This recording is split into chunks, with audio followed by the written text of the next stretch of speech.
Hey, it's the Calm Mind Podcast. What's up? What's up? I'm calm. I've got a mind. I sure hope you do. I sure hope they do. I hope you am as well. I guess we don't have minds. And I'm not calm. I'm agitated, man. Why are you agitated? Do you hate Iona?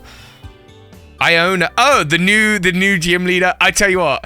I did that thing that I do where I saw in my dyslexic brain an L instead of an I, and of course the whole trailer's in Japanese, which I don't speak or understand. I thought you could. So I just went around in the video calling her Lono or Lona or whatever. I don't even think Lono's right, but none of it's right. And the comment section, they let me know it's Iona Toby because it's like ions. And like, I get it. I explain Pokemon to people every day, so I don't know why I'm taking the mickey out of them. But like, okay, I understand. I only needed one comment. I mean, to be fair, I don't know if it's Iona or Iona. It could be either. It's like electric ions is why it's named that way. Very smart. How do you feel about the fact that Pokemon thinks that that's what we do? Oh, that's what all Japanese people think. Like Japanese, the perception of YouTubers is completely different because Japanese YouTubers are completely different. Sure. Especially since YouTube isn't their main like video sharing website. And also, YouTubers are mostly like over the top, subtitles, just outrageous things that they do. If that's at least if they show their face. If they don't show their face, they're either VTubers or they they literally just don't show their face in their videos, and it's just like text to speech, or just they don't show their eyes, or it's like, or they put on a mask. It's like and really big fashion as well. Like that's like a big part of it as well. Like she's got like two different colors hair, and then she's got a completely different color for her jacket, and it's like huge and out there, and it's like different things on each legs. An offshoot of like idol culture. It's like their YouTubers really reflect their just general media culture, like TV and television. For example, in television, all their like reality shows have like subtitles and like a lot of intense editing and stuff like that. So it's the same thing with like the YouTubers that are like personality based. They do that too, instead of just casually talking to a screen. I mean, I've seen, obviously it's a spectrum, but like the extremes are showcased more in Japan, where it's either they're very hyper or you don't even see them. Yeah. And that's just the perception. Did you see Duncan Can't Die did a tweet where he was like, I will let you all know which Poketubers have... and he didn't respond to when someone did True Green 7. Sorry, I cut you off though when you explained what he was doing. He was saying which YouTubers have the energy of Iona. Of which I think he said definitely, yeah. Yes. Yeah. For you, he sort of said, he didn't say anything, right? He didn't say anything for me. He would have said no. You don't have Iona. No, I don't know, because like his perception of Poketubers is completely harsh. Yeah, that's fair. Like, He hangs out with me once every blue moon. I understand why he hates us. Exactly, it's your fault. It's all my fault. No, I actually I did struggle with like people's perception of Poketubers. I always took it personally, even when they're not talking about me. Like when people are just like, "Oh, hey, it's time to bash Poketubers again for like the 100th time." I get it. It's sometimes it's fun when it's like, "Oh, they're not talking about me. That means I'm maybe one of the only good ones."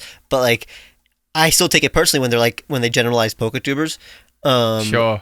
And I got to stop doing that. So the same thing. I definitely, with Duncan. Yeah, that's interesting. You take it personally because I obviously if it's specifically like Birdkeepertoby sucks because of all of these reasons. Yeah. I obviously am a bit like, oh, no, do I? But like when it's just about Poketubers, it could be those exact same criticisms, and I'm like, haha, that's so true. We all do that. That's awful. And like I'm so on board with just having a laugh at. Because it's not personal, it's just about what the things that we all do. Like, I feel like so many things with Iono, with the new gym leader. There's definitely an A in the end. When they were talking about like she's clickbaiting us, and then she's like, she'll come back tomorrow with an apology video. I found that stuff so funny. Yeah, that was hilarious. That stuff was brilliant. Twitter all really the came memes, through. all the memes, and any Pokemon meme, whenever something is revealed, is always hilarious. Yeah.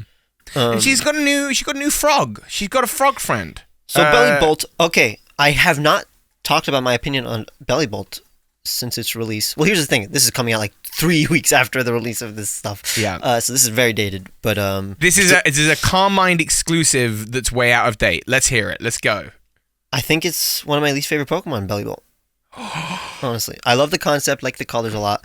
I think it's a little too simple. Like, and a lot of Pokemon that we've been getting, because we haven't, at least at the time of this recording, we did not get any like final evolution to like an entire new family. So we don't have any like ferocious or like just more animalistic looking Pokemon. All of them are just cute, round, and I like those Pokemon, but it just seems like every single one is like that. And finally, and even like the fully evolved Pokemon that we got, like so Titan, I like Titan, but it's like, okay, another like just round, like friendly looking fully evolved form Pokemon, and now we get another one. Like, I want to see a fully evolved form Pokemon that looks like a Luxray or a Garchomp, you know? I get ya. I feel that. Can I do that thing, that True Green 7 thing that you do, where like you explain the Pokemon a bunch, and then maybe that'll make you love it more? The difference is I probably know everything that you're going to say. Maybe, but I'm going to go theory route, but it's a good theory. Okay. Yeah. Okay. This Pokemon is 100% related to Seismitoad and Palpitoad. Not just in that they are frogs, but also when you look at Palpitoad's body shape and its body shape, it's basically the same shape. This one's just a little bit more round.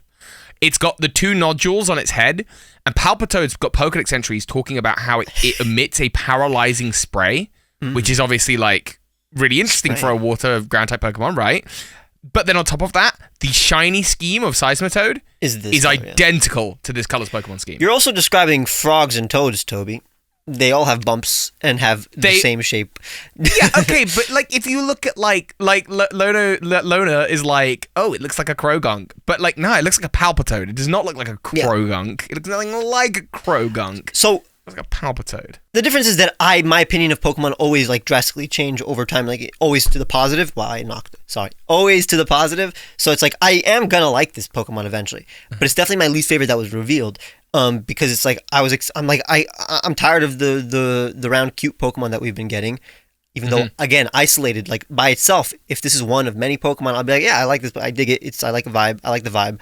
Although it's just the design scheme I think is very different than most Pokemon, where it's like a lot of empty spaces, a lot of like a very small face compared to the body. I actually do agree. I do agree with you. Like I'm playing devil's advocate, but I agree. It's like probably my least favorite new Pokemon. Yeah, and like I've seen like redesigns of the Pokemon. It's probably one of the few where like I agree with the redesigns, because like for example, the fake eyes that it has, right? It's not just some clever like thing. Like it could have been like headphones, or it could have been like a design that just so happens to look like eyes, but it literally just looks like eyes that it has on the side. There's something clever about it. I agree. Right, this is part of the problem as well. Is like I keep on having to remind myself, oh no, its eyes are actually the thing on its face, and then it's. But I can't unsee the eyes that are there. No, you know what I mean? I like the concept. It's just that the eyes aren't anything other than fake eyes. They're not. Yes. It's just let's put fake eyes on the Pokemon. While in previous designs they would have been like, okay, let's make something on the design that just so happens to look like fake eyes, but it also acts as something else.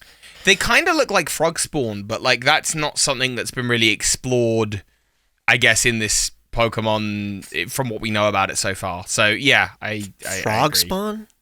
Yeah, like frog spawn, like frog's eggs. Oh, okay. You know what frog spawn is? Frog eggs?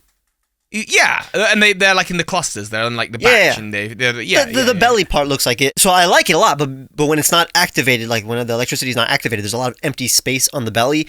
And also, yeah, the face is just so simple. It's like, and like, again, every single part of its body is too simple. It looks like it's just like a plush. I get it. That's a lot of Pokemon. But that's been all the fully evolved Pokemon that we've gotten that aren't related to the legendaries have been that too.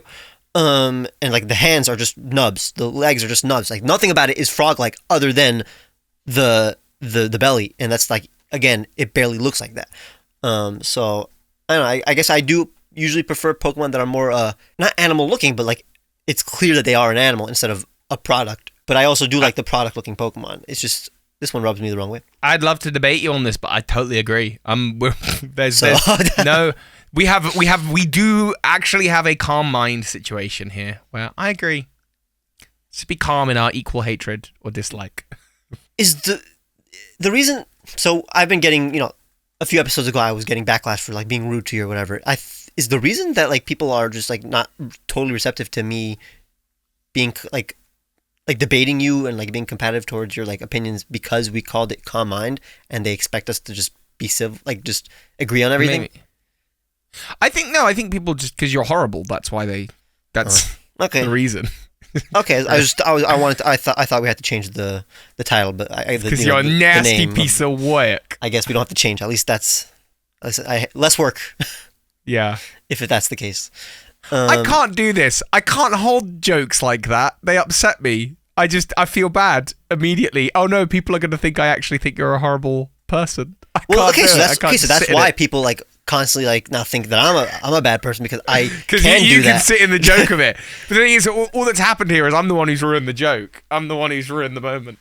But like when you're watching, let's say, other podcasts or comedy shows online, or like, aren't they like they make fun of each other every second? Yeah. So then I don't understand. Are people not watching the same stuff that I mean, obviously they're not watching the same exact stuff that I'm watching, but I'm watching some popular stuff. Like I'm watching normal things. I'm not watching niche things, and it seems like it's the case for every single. Whenever there's comedians or personalities in a group situation, they're just making fun of each other, and in a fun way, like not in a way that's like too personal, because obviously they know what's personal, what's not. Where the limits are, yeah. So it's like, I'm talking about like actual friends. I feel like, this was a few episodes ago. I'm really not seeing that so much anymore. It's nice to see the journey that the comment section is going on with us. Like, I really feel like they're receptive to our sort of week-to-week discussions, and as we're recording this one, we're watching the comments on the episode not one but two ago, and so that's kind of it's really nice to feel them come along that journey alongside us. So hi, thank you for listening. If you're listening to us, I appreciate it.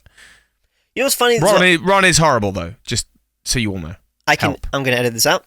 I would blink 2 times. Edit this episode, anyways. If you guys didn't know, I am blinking, but you can't see.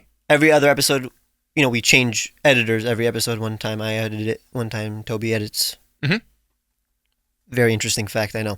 I think they probably already like assumed that. But that's why, like, again, like the titles are a bit different always, like, or the kind of cuts that happen in every other episode. Like maybe you'll start noticing it now. Like, yeah.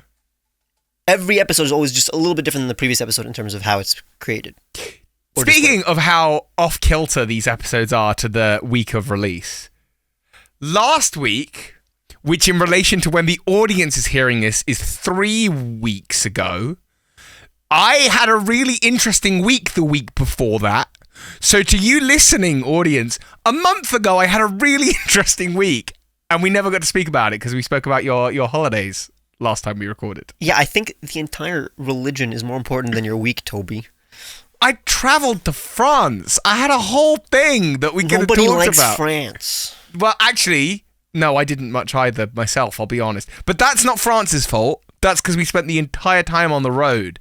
Because we went, me and the lovely PSA pimp, Josh, who drove you around when we were here. I'm explaining this for the audience. I know you know who Josh is. I know you remember. No, you had to remind me. I forgot about it already. Okay, but that was Josh, and he's lovely. And he drove me and 2 of our friends down to the south of France. It wasn't even like the top of France. It was basically Spain. I basically made my way to the Paldea region.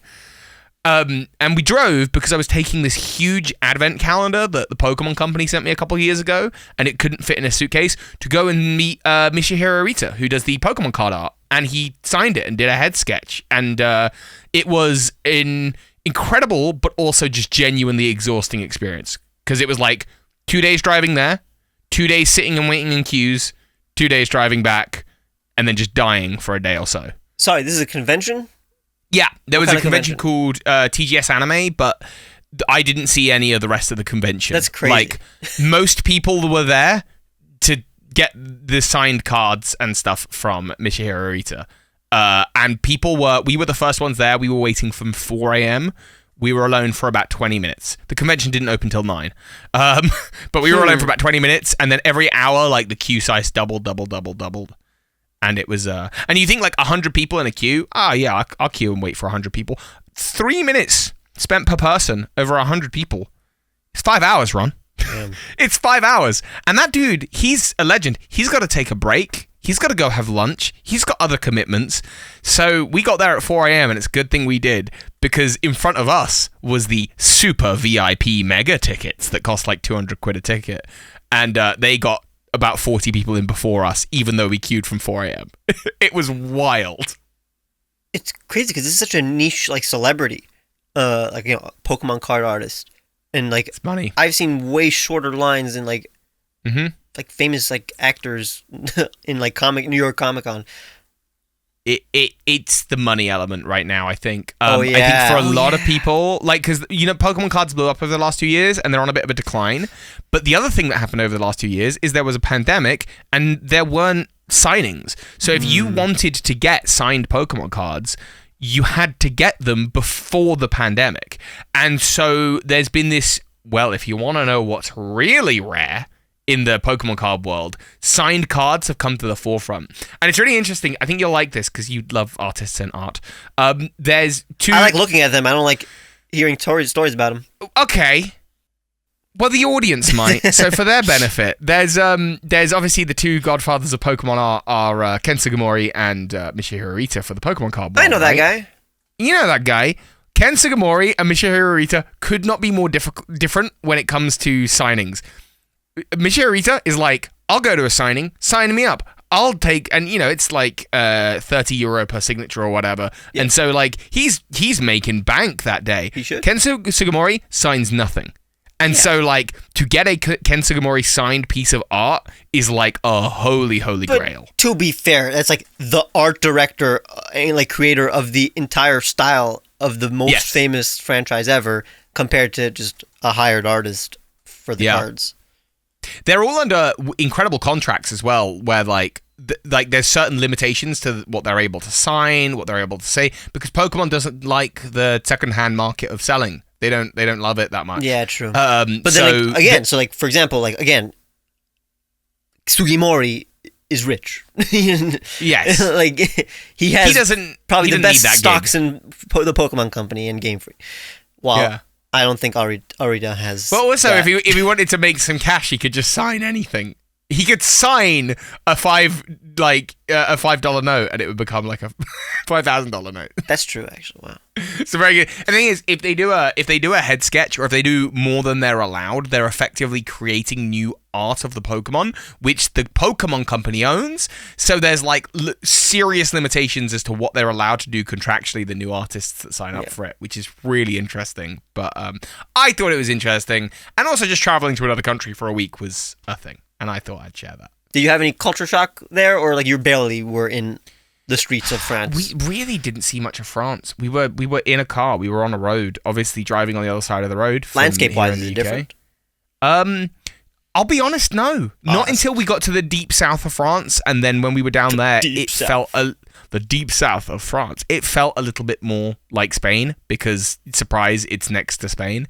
But until that point, the only thing that really shocked me is there were quite a lot of sunflower fields and other various plants that seemed larger than usual that were kind of outside of our window. But generally speaking, no, the landscape looked pretty identical, to be honest. There's a very, very pretty show. One of the best looking animes of all time, I think.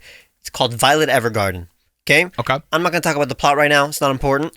I recommend it specifically because I think it has the best backgrounds in any show I've ever seen. Okay. The setting of this show is basically it's a fictional like European kind of country looking continent thing, but imagine Europe, but also tropical. Mm-hmm. Okay. But like what's crazy is that when I was in England, I felt like there were way more tropical trees there. So I was like, whoa, okay, wait, maybe this show is actually like more accurate than I thought. I thought this was like a fictional like setting, like Europe, but with palm trees and like lush gardens and flowers and everything. But apparently that's true. Like there's way more palm trees than I thought, especially closer to the Mediterranean. But like, but this is more like literally just seen screenshots or compilations of just the backgrounds. Like they have so many establishing shots in the show, and they're the most beautiful, cozy looking. Like I get some tea. Like I barely ever drink tea because I can't have a lot of caffeine because of my acid reflux. But whenever I'm about to sit down to watch episodes of that show, when I was watching the show, get some tea, get some cookies on a Saturday night, dim the lights.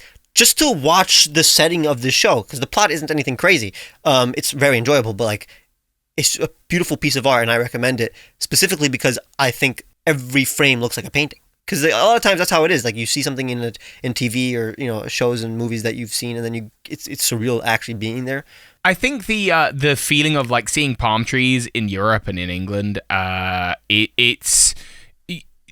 there's a connotation of palm trees that they should always be on a tropical orange beach somewhere where yeah, they exist. They're pretty hardy. I think that's more to do with just the culture of like palm trees and media. But certainly, yeah, when we were getting down to the south, like I know what you mean. We got out the car on the final sort of hour of the journey, and it felt like the air had changed. There was something warmer in terms of temperature, but there was just a difference to the air because we were literally so close to Spain. It was wild. But for example, was the architecture like Mediterranean? Oh yeah. Okay, and again, the closer we got, it changed. So that's what I would expect. We didn't see a lot of the cities, really, until we were right towards the end of the journey because we were just on the road. We were just so determined to get there and get back.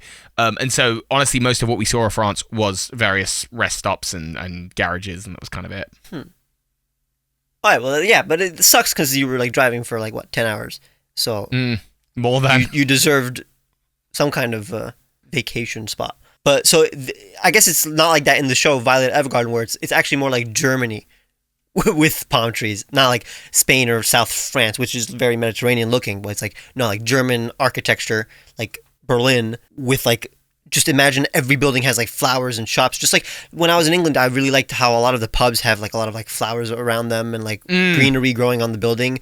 So imagine that times 10 with palm trees. That's where I want to be. That's probably my ideal location. If that place exists, anybody lives near something that looks like that, tell me. I'll go there. I actually did cry in that show. There's a specific episode that anybody can just watch by themselves. Like it's just like an episode you can watch without knowing the context of the rest of the show. I've never seen a show where like the episode isn't about like our main characters and I cried. Oh wow, that's never happened to me. Again, it's always about music. The music is always what triggers me to cry. Like I have the emotions bubbling up in the middle of the episode, and then the episode like always ends with some kind of music, and that's always what triggers like me to cry in an anime episode, where like they start playing the music towards the end and like maybe the character's crying or something like that, or like a big reveal of like the true intentions of things or true feelings. If there's any piece of media like that, again, show me that. You know, so today I made a music playlist of various Pokemon tracks on YouTube that I really like, and whenever I find myself doing that, I always feel like I'm engaging my inner Ron. Because you've got this wonderful relationship to music and media. And what I was finding is that I was building a playlist of tracks that largely all were really important to me in like sort of like 2015, 16 when I was starting the channel. Yeah. And that I'm really interested in listening to now in the background, I guess, as I'm searching for inspiration for the next stages of like what the channel's going to be come 2023, like that kind of thing. And so I'm like... trying to almost nostalgically go back to that time when I was coming up with the channel for the first time, and like I'm trying to use music to help funnel that a little bit. Yeah, because there was I'd say your channel, like the stages of your channel have like different sounds and music that you use. Like I still remember like the tracks that you used for like your first few videos, and those whenever I listen to them, I'm like, oh, this reminds me of Golden Age Birdkeepertoby, like the what in 2015? Yeah, like all the Hoops and Hip Hop's remixes and stuff like that. He is completely overtaken me now, by the way. It's hilarious. I noticed in subscribers and stuff, and I'm super, by the way, I'm like publicly super proud of him. Privately, I'm planning his assassination, but no, he's brilliant. He's genuine. It's inverse for me. Wait, you're publicly planning his assassination? Publicly, I'm calling you out right now, Hoops and Hip Hops. I'm going to you.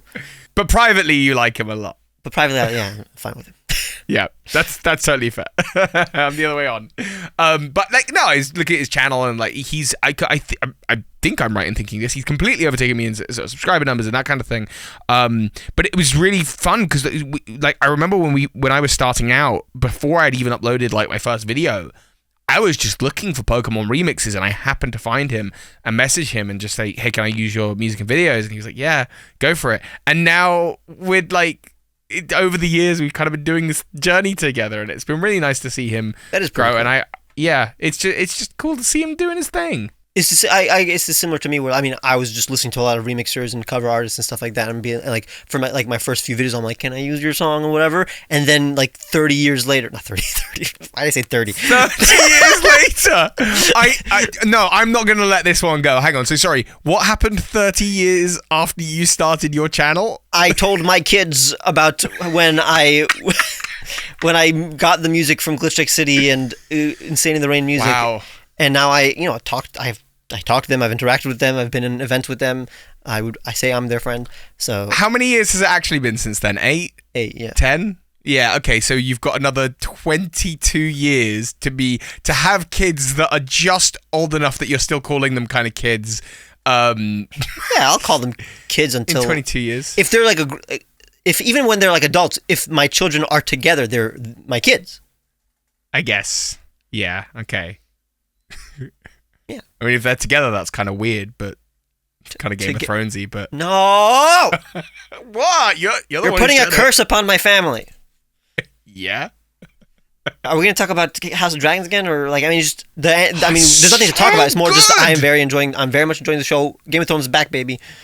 I am so envious of the people who are listening to this podcast for whom the show has already finished, and that I'm like, I still have to wait, But at the same time, it's too short. I need more. Wait, how many seasons is it? It's not one season. Nothing happened yet. No. There's going to be more seasons, but 10 episodes a season. The idea that there's only 2 more episodes and for me to watch, and it hurts. I want to watch it so badly. I need more. The show's been golden from the get-go. And what's amazing is I don't think there are many shows where the prequel comes out afterwards and people go, yeah, this is pretty much as good as the main thing was at its hype from day one. Dude, we literally Better Call Saul. So I disagree, because Better Call Saul is one of my favorite shows, but people did not hop on board with that in the same way that people are hopping on board with House of the Dragon. People were like, well, because the ending of Game of Thrones was so bad that they're like, at least for them, that back to just basics is good. Well, maybe that's it. Maybe that's the differentiating factor. Maybe because Breaking Bad ended in a really cool way that everyone liked, people were like, nah, that's enough. And then maybe with House of the Dragon, because people didn't like the end of Game of Thrones, that they're now like, oh wow, yeah, more of it. But man, it's incredible. I'm loving it. The performances are great. The scripting is great. Everything's perfect. Dude. There was an improvised moment in the last episode. Oh, which one? The one where they kill that person.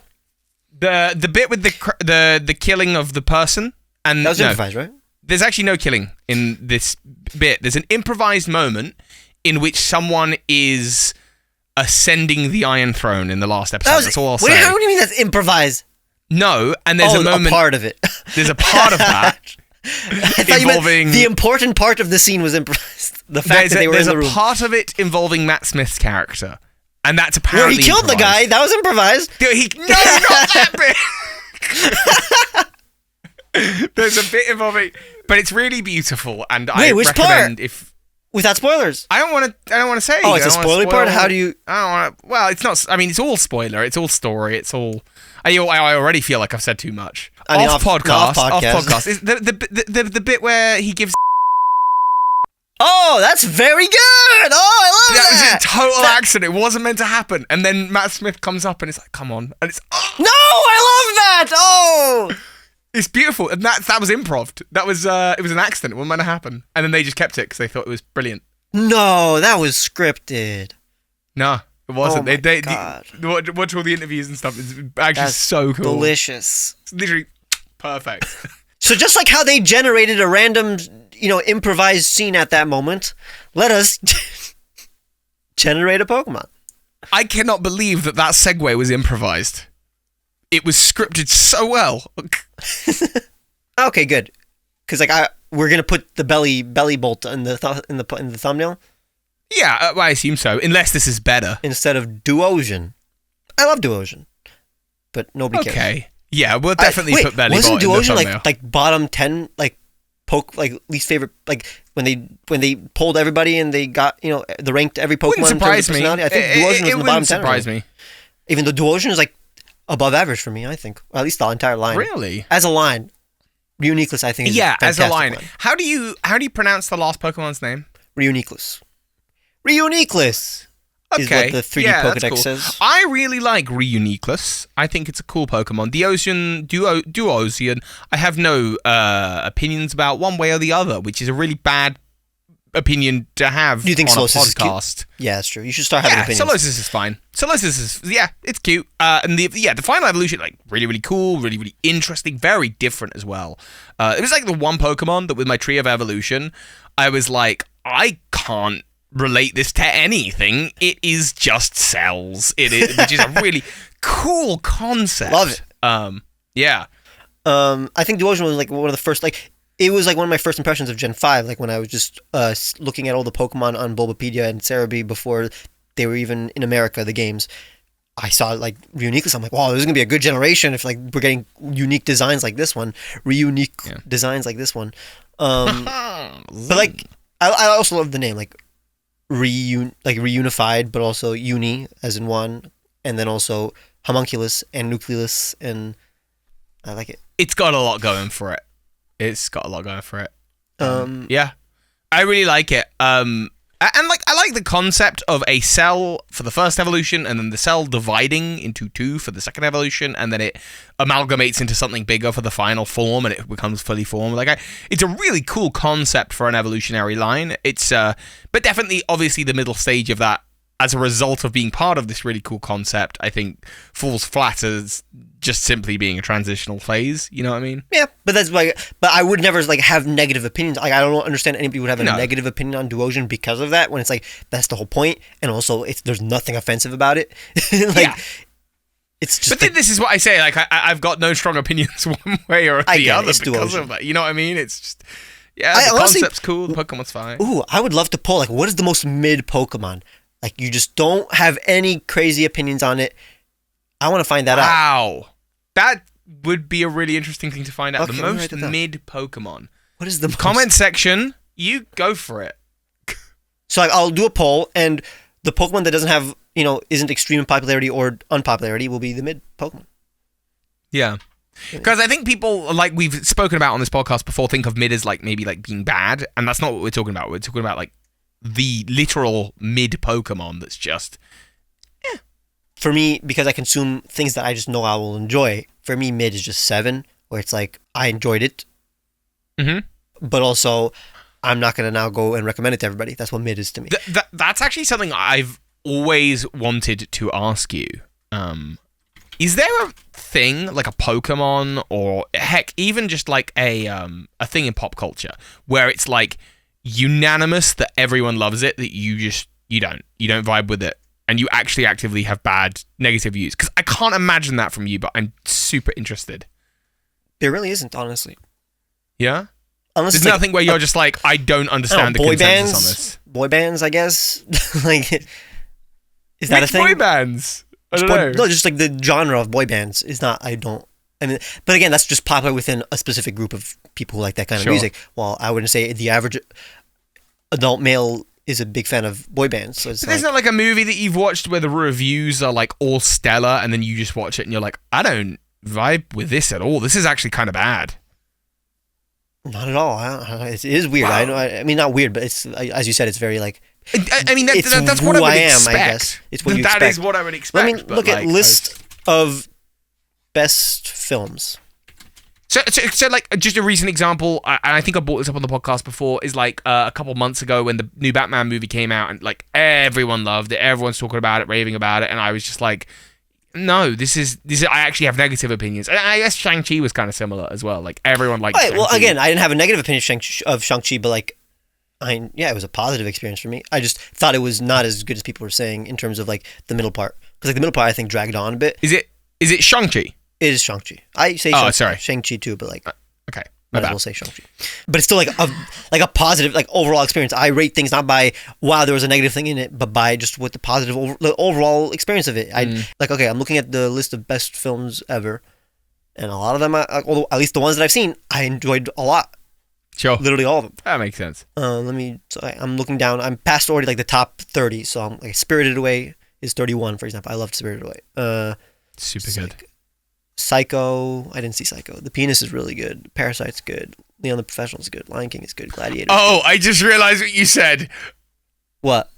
No, don't worry about it. It's all good. The comments will let you know. No, it's fine. Okay, we started from Spirited Away, Psycho, The Pianist. Oh. Yeah, that is not what you said. That is not what I heard. The American History X was really good. The Departed, Usual Suspects, Prestige, Casablanca I haven't seen, Whiplash. Okay. Whiplash. But that's not, amazing film, but I felt negative opinions. It wasn't negative opinions. I just had negative feelings watching because I don't like seeing a guy tortured. I actually haven't seen it, so I don't know. So, yeah. But yeah. Tortured, not in the literal torture sense. Although, I don't know. It's just not a happy film. So I'm like, why am I going to... I'm not going to watch it again because it doesn't make me feel good. But it's still a remarkable film. No, literally, dude, all the films that I've seen here on the top 100 I've enjoyed. Fair enough. I don't know if that's basic, like, again, because I mean they're literally the top 100, so people are gonna enjoy it. Is it better to hate some of these films? I don't know. No. I think it says a lot about. Does it say a lot? I don't know. I think it's just interesting, right? Like, because you can have artwork come out that people unanimously agree is amazing, and then you've just got something. Yeah. Sorry. When it comes to music, I hate trap. I hate a lot of modern hip hop. I like rap. Okay. Like, I'm a fan of a good artistry and skill when it comes to rapping and making music. But a lot of modern rap, I am not a fan of. It's getting better, honestly. But like, let's say from 2015 to 2020, I was not a fan of pop music during that time because it was majority just hip hop that I specifically didn't like. Like, there is hip hop that I like, but yeah, I'm not a fan of hip hop as much as the average person. I don't hate it, but there are a lot of songs that are hip hop that are like some of my least favorite songs. They grind your gears. Anything that the average non-hip hop enjoyer does enjoy from hip hop, like Eminem and stuff like that, of course I'm gonna like. But mumble rap, I guess things that you don't hear a lot in 2022, things that have, I guess, hopefully faded out. Like now, hip hop has been definitely way better in the last 2 years than it was the last half of the 2010s.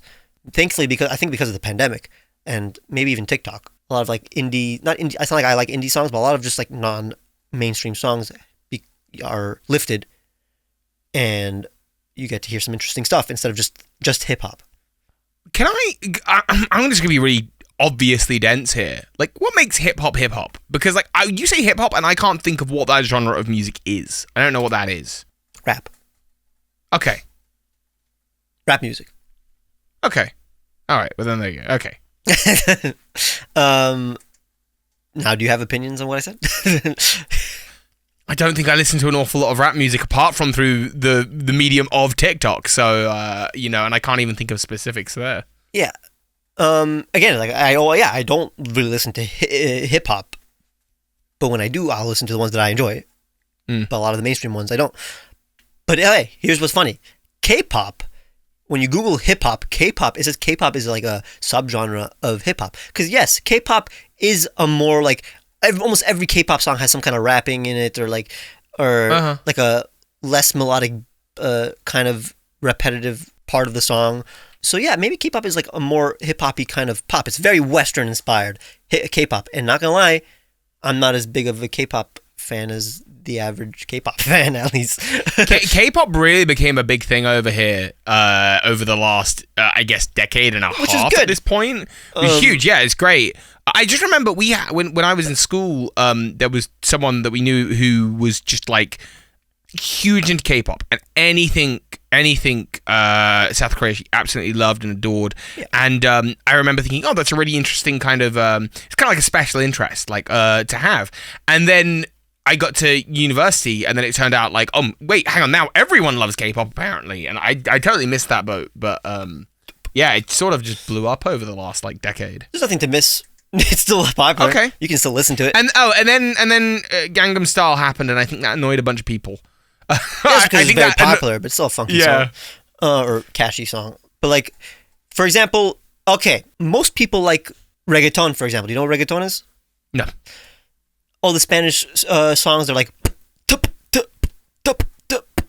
that's just the beat. The beat's always the same. Yeah. It's the same exact beat in every song. And again, I don't understand the lyrics, and it's rapping in a different language, so I'm not going to... If I don't like the beat, if I don't like the rapping because I don't understand it, how am I going to enjoy this music? That's how I feel about reggaeton. Cool that, again, I like when songs from other countries are popular, because then it makes... For example, maybe people will be more receptive to J-pop, which is... I do really like J-pop. But that's because J-pop is literally just rock. Not rock. It's like pop rock or pop. it's very melodic. It's like the opposite of like a lot of what you're getting in like K-pop and like reggaeton, where it's like literally you can have like one bar with like 50 different notes. Let's say it's just I'm all for melody. Melody is why I listen to music, so that's why I guess I like hip hop less. And J-pop is probably the most melodic genre of music. I think it would have been. Sorry, pardon me. It would be more satisfying if it was something that you know. Right. I think it would have been way more satisfying if it was like. But you start talking about music, and I love that you're so passionate about music, and I feel so dense because I'm like, I don't really have any opinions of this one way or the other. I know the Pokemon theme songs and popular music. Well, okay, so like, and yeah, I was gonna ask like, oh, what are popular songs that you like? But chances are I like them too. I'm a fan of pop. Wait, are you asking me what types of media I enjoy that you won't like? That I could potentially not like. I think you'll enjoy all the things I think are like fantastic. I think you'll probably agree are fantastic. Like if I say like, not your mom though. Whoa, why not? My mom is fantastic. Yeah, I lied. I can't keep it up. She's pretty awesome. She is pretty awesome. Wow, man, that was rude. That was rude. She's awesome. Yeah, I know. But first, you made out like she wasn't, and she is. She's but then I said, just kidding. Doesn't that make it better? No, it doesn't make it better. No, I don't like that you felt like my mom was a dig that you could make. I don't appreciate that. Okay, this is why people comment. This is why people leave comments. I think a lot of people dig your mom. What? That's a good thing. It means they like her. Yeah. If I'm watching you, Ron. I'm watching you, True Green 7. All right? And the whole internet is as well. I can turn off my camera. And you won't be watching me. Well, they're listening to you then. Listen, I don't think there's anything that I like, that I really like, that is unanimously popular that you would also then think is rubbish. I literally don't think anything big like fan that of like pop culture. That's why. So it's like if something is in pop culture, I will enjoy it usually. Just for the fact that it exists, even if I don't like the artistry. I got niche things that I enjoy. Like I wonder how you feel about like Tenacious D, for example. There's nothing really to dislike about it. It's not something I listen to all the time. Okay. But like when I listen to it, it's like, yeah, I like it. I like it. All right, sure. Yeah, but you're right. You typically do. Your tastes align with that of the general populace when it comes to and then some. TikTok. I guess I'm not a big fan of TikTok. Oh yeah, but I don't think that. A lot of people TikTok's pretty controversial. It's either you love it or you hate it, kind of thing, or you hate it. It's not a piece of art; it's a platform. Yeah. Here's what's all right. So if anybody in the comment section, tell me a popular thing that you like. I will try to respond and say if I like it too. It has to be popular. I'm not gonna. Don't give me a niche show or piece of music. I know we've already come a long way from when we were talking about Duosion. No, I'd like to go back. Duosion. Yes. I know we've come a long way since talking about that Pokemon. But I also remember that we wanted to make conversations based on the Pokemon I was going to talk about premise. Cells. And it's like a cell dividing. Yeah. And I was like racking my brain, like how do we get from cell division to anything else? I was going to ask you like, hey, when did you learn in high school about cell division? But why would I ask you that? What do you think about? Wait, did you enjoy biology in high school? What do you think about that? Yeah, I enjoyed it. I didn't have like a great passion for it. I think a lot of people think because I did the evolution tree series that I was really into biology as a kid or a teenager or whatever. But I really wasn't. It was just entirely a case. Actually, it was through learning. It was through watching a lot of debates between theists and atheists and learning about some really simplified conversations on, well, this is just how evolution works. Yeah. And then I was able to kind of go in and assimilate that for myself and then look into that and look at, everything and sort of go, oh yeah, that totally lines up with everything we're looking at. That just general field of like how all life is related really, really interests me. I think that's really, really cool. Same. But it never interested me in school. Like in school, it was just a boring subject that I didn't want to do. Yeah. What about you? I enjoyed it a lot. Cool. It's funny because you bring up like the whole theism versus science or whatever, but like my biology teacher was a rabbi. Cool. And that's what made it even more interesting, where it's like, more after the facts. Because again, like as a kid, I wasn't thinking, oh wow, my biology teacher's a rabbi, because a lot of teachers were rabbis in my Jewish school. But it was more. But after the fact, I realized, wait, he didn't really like do any like Jewish spin on anything. He really was just saying the facts. He wasn't like, nothing was controversial in the class or anything. It was just like he. That's great. He believed in science. That sounds like a really good, healthy approach. Like that's awesome. So after the fact, I like saying that. Oh wait, my biology teacher was a literal master of religion, too. And he was like also like in charge of like the AP science too, and like he was like. Yeah. I mean, don't get me wrong. Like, I watched plenty of debates of, I've seen plenty of conversations from theists who also completely agree with evolution and are on board with that. It was like, it's usually the minority, I think, that don't, to be honest, in today's day and age. But yeah, it's just a thing that came up. It's funny because I was like, watching that as a teenager. Same. Well, I also watched in college because I took like the history of religion versus science class in like. Okay. I took not 2 semesters, but I liked the teacher so much that I took his other class the next year. That sounds interesting. Sounds really interesting. And it was very interesting because like you really learn the struggle between like, because you always hear about the struggle between religion and science, and hearing the actual truth of it and like how much of a struggle at which time period was, like for example Galileo versus the church. We always hear like, oh, Galileo was persecuted for, I don't know, thinking the world was round or something like that. But like that's not the case. That's not what was happening. He was actually way less persecuted than you think, and it wasn't about the round. Everybody knew the Earth was round at the time or whatever. It was more that he was just, the church would be like, hey, calm down a little bit, Galileo, and he's like, no, I want to continue saying what I want to say, and they would give him like a lot of time to like stop doing what he was doing. And well, I mean, he should continue doing what he was doing. He was saying, he was talking about truth and science and all that, but he wasn't as persecuted as you think he was at the beginning of his career, because he was like a very famous person. He was like, he knew a lot of church people and nobles and all that. Like he was a respected, like he was like the Elon Musk of the time. Although there were a lot of Elon Musks at the time, and I'm not gonna say that Elon Musk is respected, but in terms of like famous science guy, maybe he was more like Neil deGrasse Tyson. But like Neil deGrasse Tyson isn't actually like discovering things, I guess. I didn't know that much about it, to be honest. I don't know that much about Galileo, and and like specific, like I've heard that he's persecuted, but I don't know much about that story in particular, and nor do I know much honestly about Neil deGrasse Tyson, other than I watched a couple of videos with him in, I believe. Back to cells. Guess we're gonna go back to cells. All right, back to cells. Back to your cell. My life is my cell. This is my prison. This podcast. We should talk about Halloween. I want to get from cells to Halloween. How do we do that? See, I'm preloading the direction of the discussion. But you asked right before in the beginning. You asked like, "Wow, isn't it interesting that cells can become a thing?" Yeah, did I? You asked. Did like, I ask that? How does it? Like, you're like, wow, cells can become anything. Like animal cells can turn into. I don't know if you're talking about stem cells. I don't know what you're talking about. What are you talking about? When have I said this? Don't you remember that whole like 30-second rant about how stem cells should be used? And I'm kidding. What are you talking about? No, you said some sentence. I don't remember what it was, but whatever. It doesn't matter. I thought you were asking. You were like just bringing up how cool cells were. When? You didn't? When are you talking about? At the beginning of this podcast? At the beginning of bringing it back to Duosion.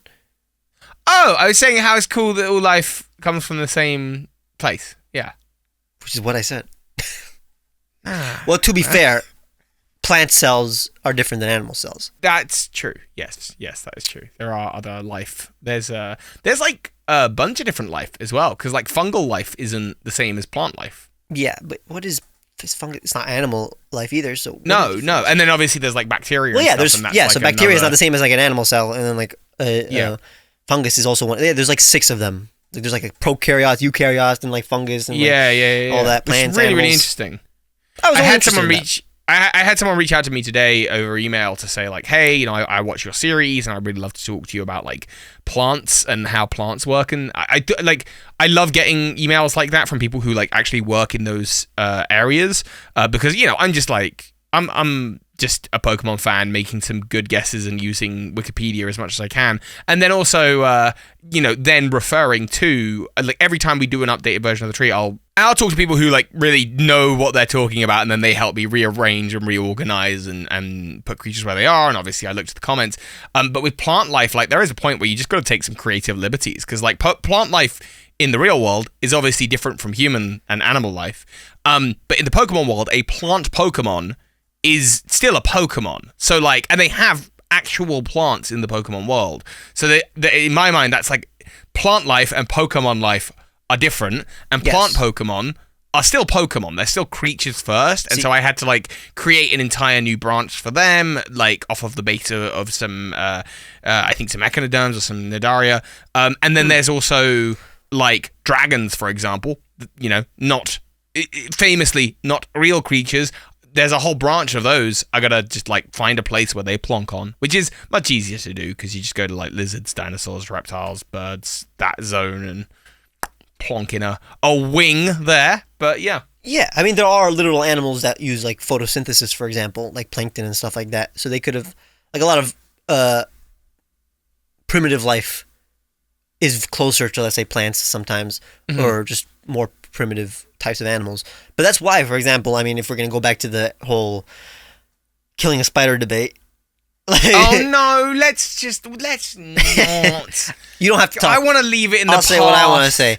Where it's like, okay, in my mind, a spider really is just way closer to, let's say, a dust mite. I mean, literally is. I mean, I would assume dust mites are arthropods.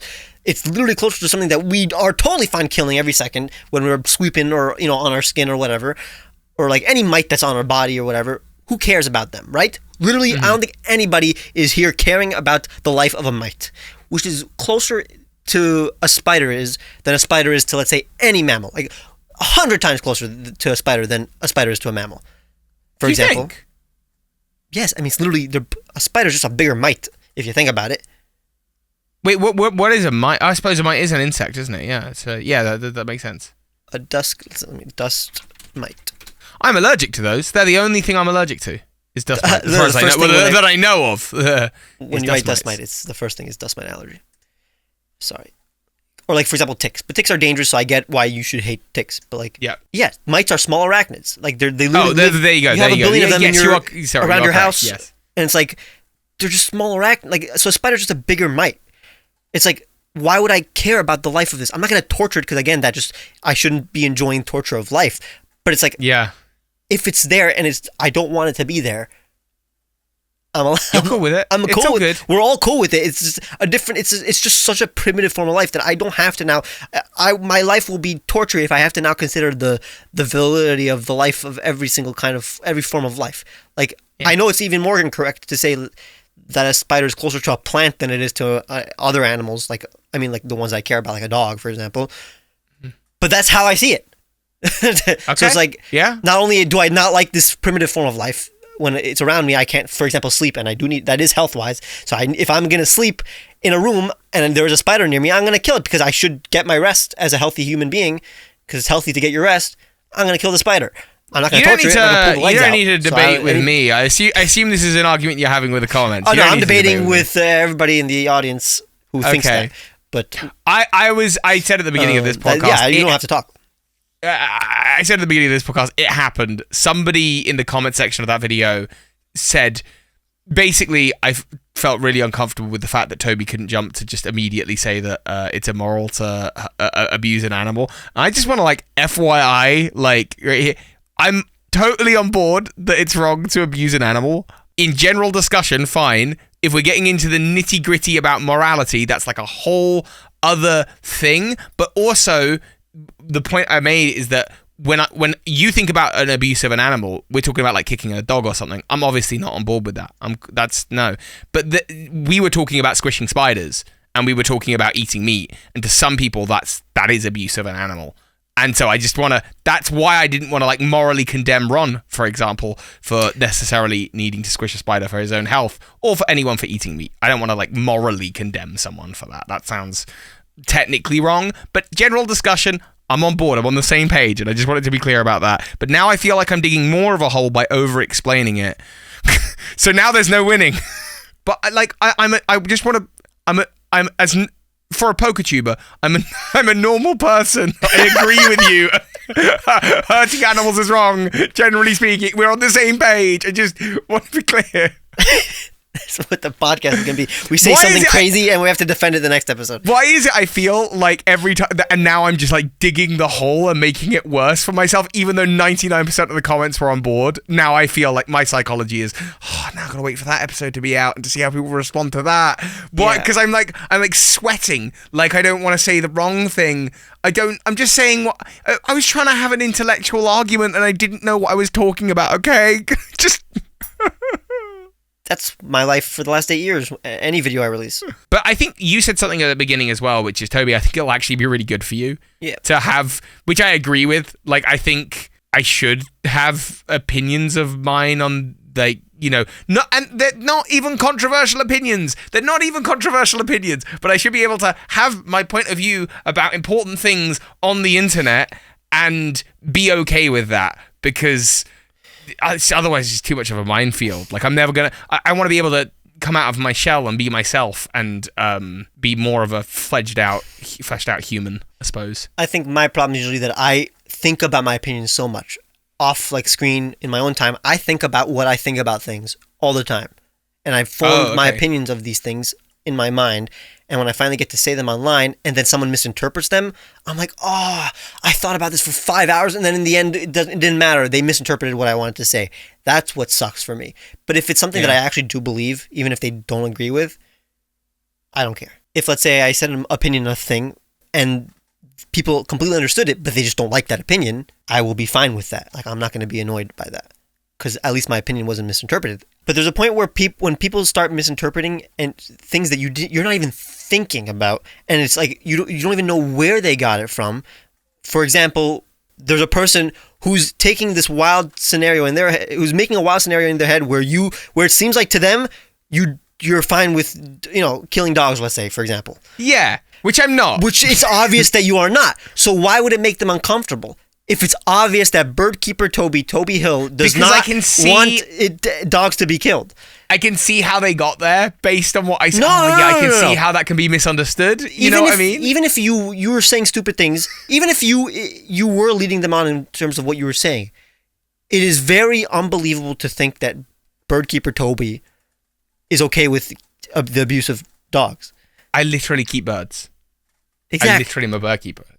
Like, come on. And I like to hope that my general character speaks for itself, and that that was made clear, and that we were having a discussion about the kind of semantics of the word morality and like all of these other things. But it's still the comments there now, and it's like, oh no, if one person misunderstood, many people might misunderstand, or maybe I should have just avoided the topic altogether. Which is silly, because like you said again right before the show when we spoke about this, you said it's probably good for me to like have these kind of discussions that they matter. They're important discussions about like morality and stuff, and like to have them on the internet and to after a month goes by and nobody cares because it's not like... I don't think anybody cared a day after. No one cared a day after. Right, literally, we stopped getting comments after about a day. Yeah, the video did not do well. But, yeah, it was that. But I think it probably is good for me in building up my resilience to being, like a fully fledged, complicated human being on the internet. Yeah. I appreciate your encouragement, is all, I guess. To bring it back to the beginning of the podcast, you're still a child, and I will still call you a kid, even if you are an adult. Oh. Whoa. I think that's I was listening to a book. I've been listening to many books, as you all know, on the podcast, because I love talking about all the books that I listen to. And one of the favorite ways that I hear, that I love about people being described is the adult child.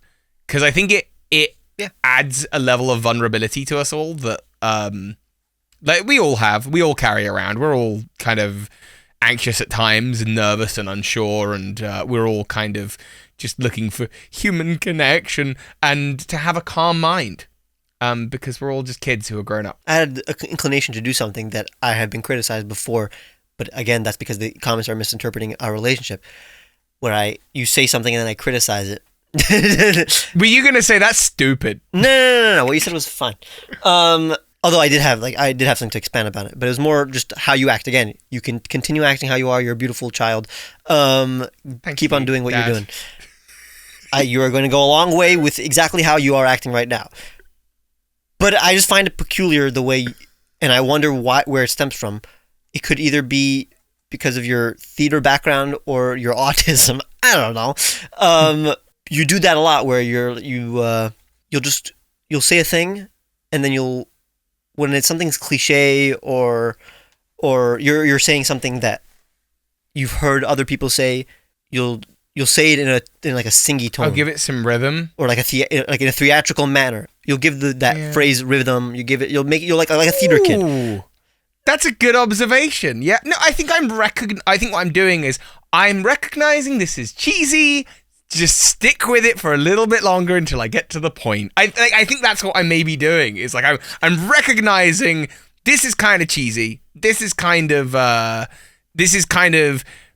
not a thing that normal people say in normal conversation, maybe on TV. I get it. But like maybe that's what I'm doing. I'm like protecting it from criticism of being too cheesy by just being camping cheesy. it up a bit. Yeah, by being cheesy. Yeah, I think that's what I'm doing. That's really interesting, man. But then I never thought it was cheesy because that's how people talk. People say cliches and stuff, and then all of a sudden you'll be like, "Oh, sorry if I'm talking in a cheesy way" or something like that. You'll just like, or like, you're like, dude, no one thought it was cheesy until you did that. Yeah, exactly. So, and then it's That's really interesting. It's always interesting to me when it happens, because it happens. Like you're one of the few people who do it. So I don't know. Interesting. Oh yeah, that's true. I think it's definitely because you're just a more theatrical person because you like theater, but because you like acting. But like I did like that. I do like that. I miss that a lot. Does that mean all theater kids are like that, or all like just people who like to act like that? I don't know. I think it changes over time. I think it, like, in the world of acting, it takes all sorts, and I think you get people who are very much over the top, and then you get people who are just like super serious, who just show up and do their thing, and they know how to act, and it's a totally different process. I think that one of my favorite quotes that is sticking to me about this is there was talking about who is it who plays Jared Leto plays Joker, right, in the Suicide Squad movie, and then Will Smith, and Jared Leto is getting really into character, and he's like he's really I think giving dead rats. Like that's the famous story, and Will Smith is like, dude, like, I don't know what your process is. This is like just a job for me. Just like chill. Like both are valid. That's kind of my thinking on it. Is like when it comes to acting, it takes all sorts, and some people are very like into the character and into the thing. Some people are big and showy, and for other people, they just turn up. Is a job. Is chill. And just, if you want to send a few dead rats to people, you can. I guess. Yeah. Anything's game in the world of acting in Hollywood. Yeah. If I started doing that, would that sound weird? I don't know. I think we should do a full show like this. Actually, no. You do a full show acting as me, and I do a full show acting as you. I can't do it without smiling because I'm going to make myself laugh. Look forward to next episode, guys. Literally, look forward to next episode. Literally. So literally a lot. But we're gonna have to try to like not exaggerate it. Yeah. I want to see. Because I hate when people exaggerate when they're mimicking other people. I can't. I only like. I feel like you're slightly more nasally than me, but I don't know how I would. I'm trying to encapsulate you right now, but I'm not. I don't think I could do it. I have a deviated septum. You have a diva of a septum. I'll deviate your septum.